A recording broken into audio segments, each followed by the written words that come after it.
Are you ready for this Art Nouveau themed tour?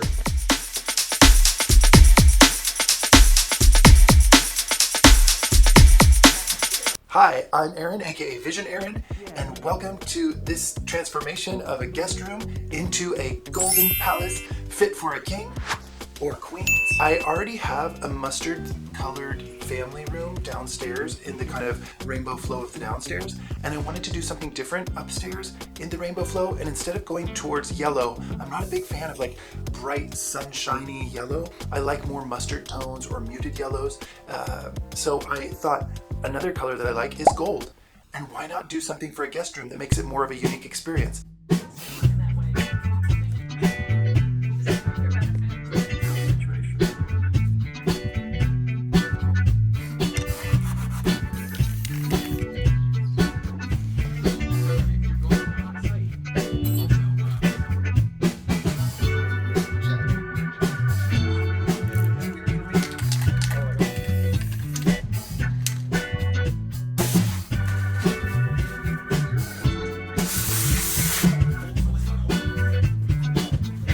It was a little bit of a challenge to get the color just the way that I wanted, because I could have gone for the yellow gold straight out of the container, but I decided to mix in a little bit of bronze just to give it a little bit of depth and to give it more of an aged kind of gold, like a little bit more antique gold feel. Kind of tie it in with the furniture elements that are all wood, but now they're a little bit bronzy. I wanted to get a shade that wasn't super yellow gold, so I had a bronze shade that I had mixed at the paint store, and I added just small increments of that to get the gold to the perfect shade that I wanted it, which is more of an antique gold look. Analytics. Head to squarespace.com for a free trial, and when you're ready to launch, to discover new books for navigating within an existing listen. In the wig room, because they have like men's wigs, which are so straight up your ears, honey. Straight women who don't know. It doesn't have to be like tons of music. Oh!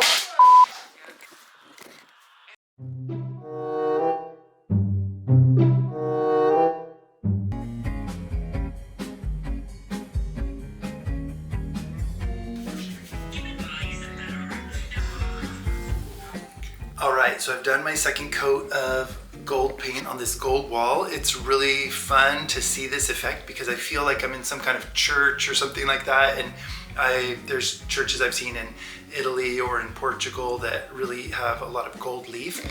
This gives me that vibe, and when I put on the sculptural elements of the mirrors and the bed frames, it's gonna be like, take me to church, baby. You know, gonna be praying praying that it all goes well.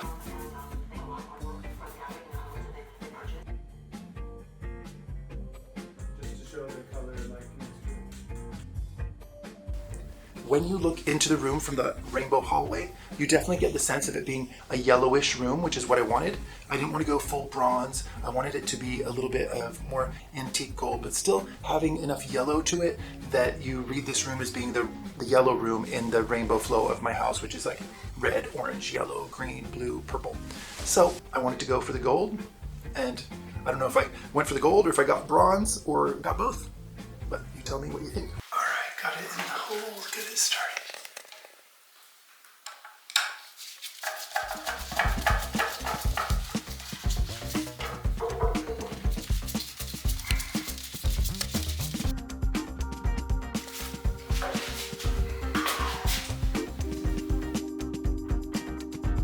I just wanted this room to really be an experience because it's primarily a guest room. It's competing with the green guest room, which has all of these antique gold and bronze mirrors all over the walls. I wanted to have some elements that tie in with that, but still have its own personality.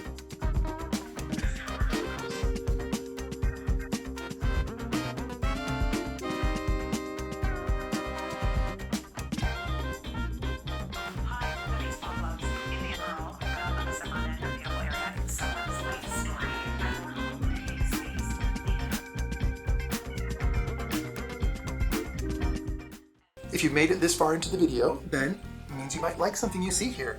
I'm Aaron, aka Visionaaron, and I'd love it if you would like and subscribe. Help me grow this channel. Help me spread creativity and inspiration to other people wanting to live a little bit outside the box, or just watch me do my weird stuff that you would never do in your own house, but you're like, I like seeing somebody else do these crazy things, so I don't have to.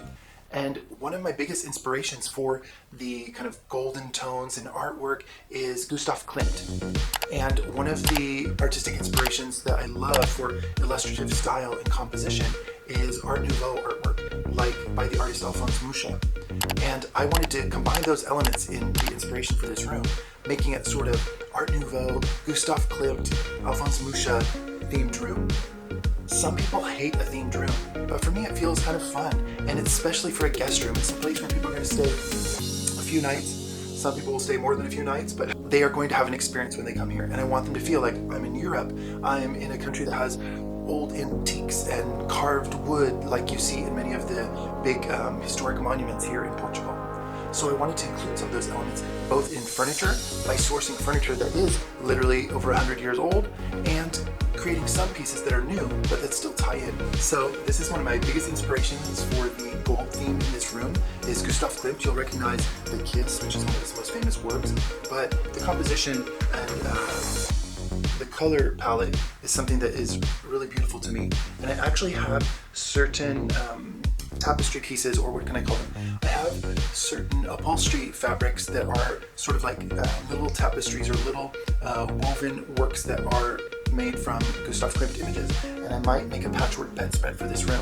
So watch out for that DIY project, which is going to be pretty fun in the future. Such a cool use of shape and form, and I feel like I've created that environment a little bit where I could take a photo in this room and feel kind of like I'm in a Gustav Klimt painting. Really, I just like the wood carving and the ornate detail that you don't find really in modern pieces.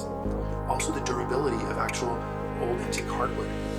And that is echoed also by one of my favorite finds that I've been able to source is this giant armoire Art Nouveau wardrobe. The mirrors in it are so authentically aged that have little spots that looks kind of like the mirror's a little bit dirty, but it's actually just age and wear and tear from whatever process they used to make these mirrors so long ago. It has all these little spots of erosion and things like that.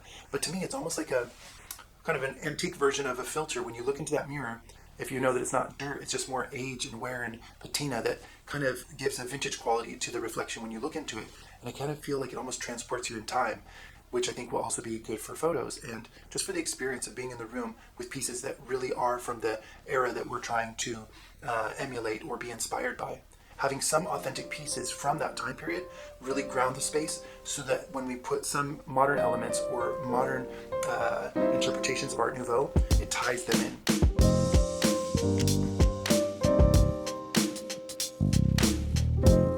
One modern interpretation of Art Nouveau that I was able to find, and I got so lucky online, I was able to find a whole set of framed and matted calendar pages in the Art Nouveau style from a modern artist that I believe is from Spain. And each one of them looks like Alphonse Mucha, but interpreted by an artist today with the different seasons and the different months of the year.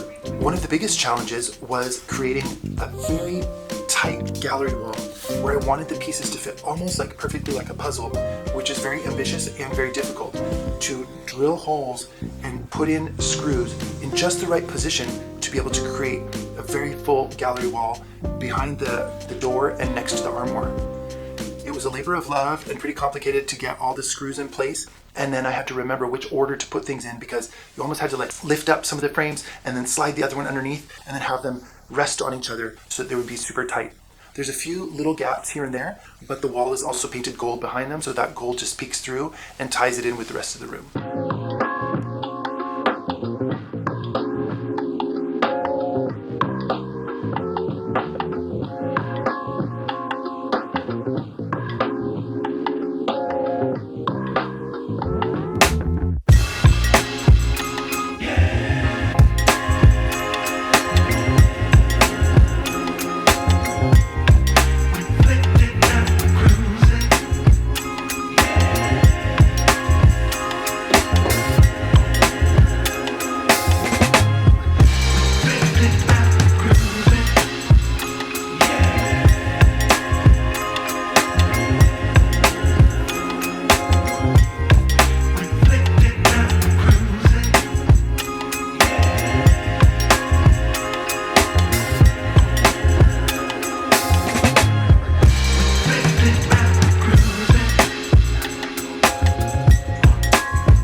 from other European countries, or actually there's been a couple of, I think there's some Middle Eastern artwork in there, but they were kind of inspired by the same time period and same illustrative Art Nouveau era, and that's why I think that they go well together. And it gives a bit of variation, so that you see something written in Arabic, you see something written in Spanish or Portuguese or French, and it kind of shows the influence of that very specific period of time that goes from around, I guess, like 1890 to 1910 or so, or maybe it was 1906 even. It was actually a very short time, but that impact for me is one of the most beautiful stylistic eras of history. It's a short period of time, but it really, I think one of the reasons it was short-lived is just because it was so complicated to make things that were ornate and curved and mimic natural forms that you find in nature, rather than going for really square and rectangular shapes. I really appreciate you watching to the end of this video. I am a new channel and I'm trying to grow my audience. Even though I have a very unusual style, I would love it if you appreciate this and maybe know anybody else who might appreciate it. Let them know. Please click like and subscribe for more of my creative life in Technicolor that I'm going to share with you. I love fashion, I love DIY, I love travel and thrifting. So if you're into those things and you want to be inspired to live a little bit more outside the box, then follow along.